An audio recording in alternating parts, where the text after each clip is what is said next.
question about our national identity. How are we defined by it?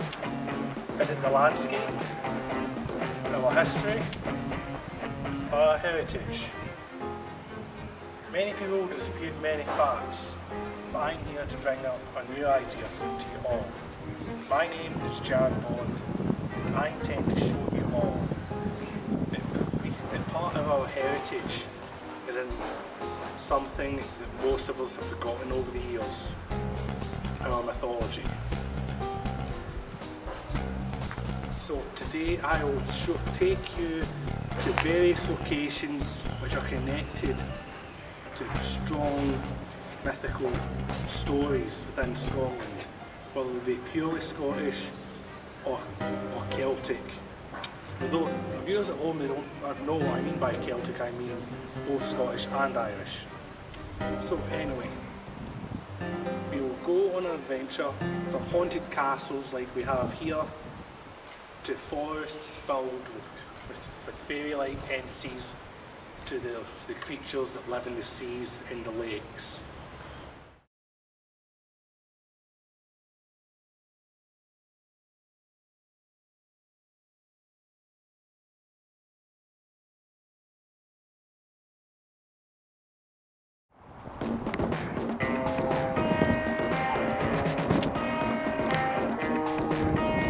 First of all, we shall talk about the Celtic, a type of sea-dwelling creature which is most commonly talked about at fishing towns and harbour towns like the ones behind me. Selkies are a species that can change their form between seal and human for the use of their seal fur coats.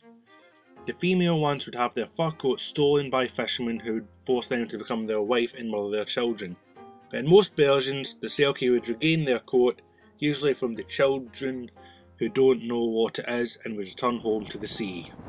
Selkies are an important part of our heritage for multiple reasons. Firstly, as an island country, a lot of our agriculture was from fishing in the early years.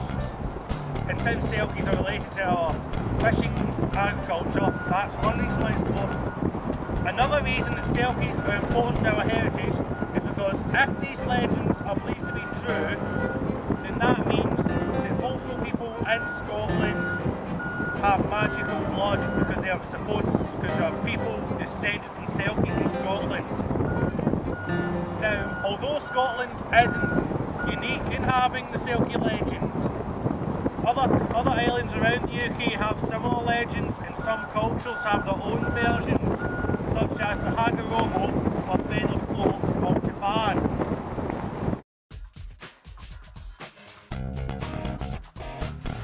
Do you know any Scottish mythology? Not really. Nessie, he's a myth. The only one I know is Loch Ness Monster, You ever heard of a Selkie?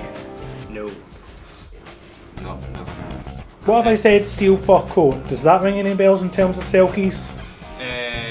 No, not really. Okay. No, still not.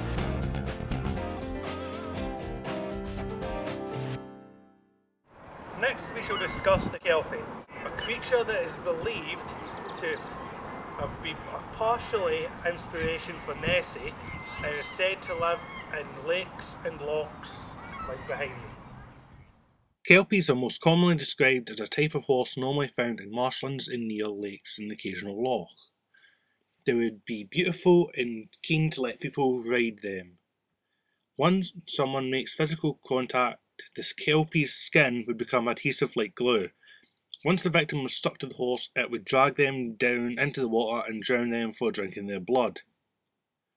It was suggested by a Swedish naturalist and author that Nessie and similar loch monsters evolved from Kelpies, as in the past people didn't have dinosaurs to associate the idea of monsters to and relate to something else.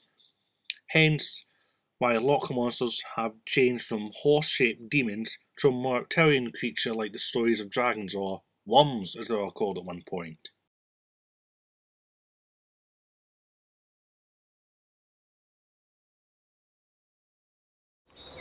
The final creature I would like to discuss with you is the Q-Sith. Now, the Q-Sith is a bit different from the normal of most of the myths I've been talking about for a couple of different reasons.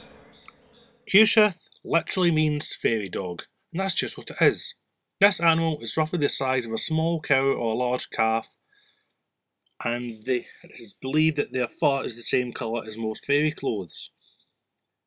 They have two primary roles according to Scottish myth. They are protectors of the fairies first and foremost, but they are also known for stealing women and carting them off to the fairy world via fairy mound to become a wet nurse to newborn fairy babes. The Cusack are said to give 3 terrifying barks that can be heard long distances, including ships at sea.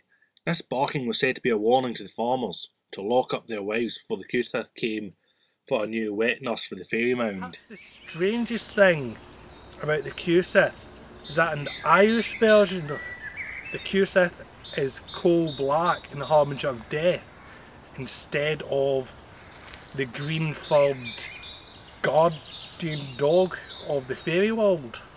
Now that you know a bit more of Scottish mythology and more about the people that are actually aware of it, I hope that you can see how it is affecting and sculpting our culture. What? You don't believe me? Would you like me to give you some examples then, and actual physical evidence for how the media has reacted to our mythology, which has created our current identity? You do? Okay then, let's see. Loch Ness Monster. The Loch Ness Monster has had several films, a couple of books based around it. Movies, you've got Waterhorse and The Evil Beneath Loch Ness. Books, several, 1 or 2 horror ones actually. And there was also famously a Simpsons episode dedicated to the Loch Ness Monster. Video games heavily rely on mythology for different aspects.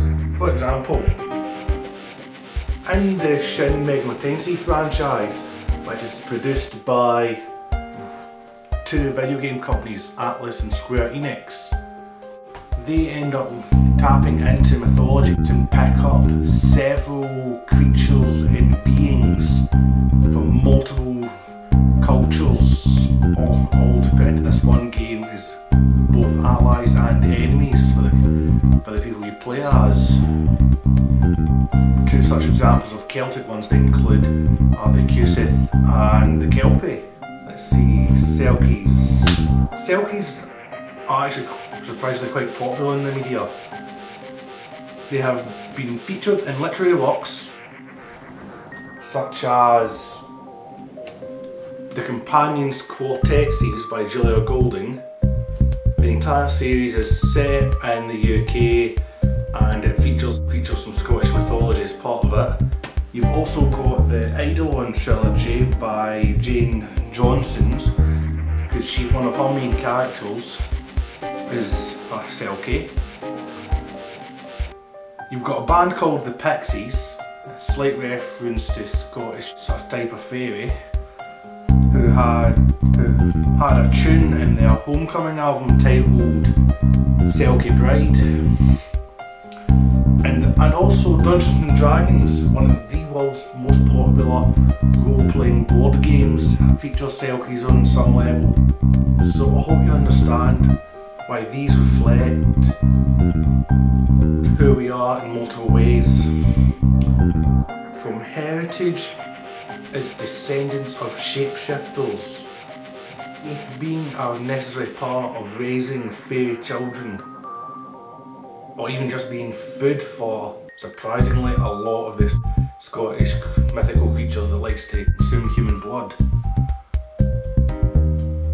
But the rest of the world looks at them and sees deeper into them and are able to see parallels with today's society on a level that we cannot understand.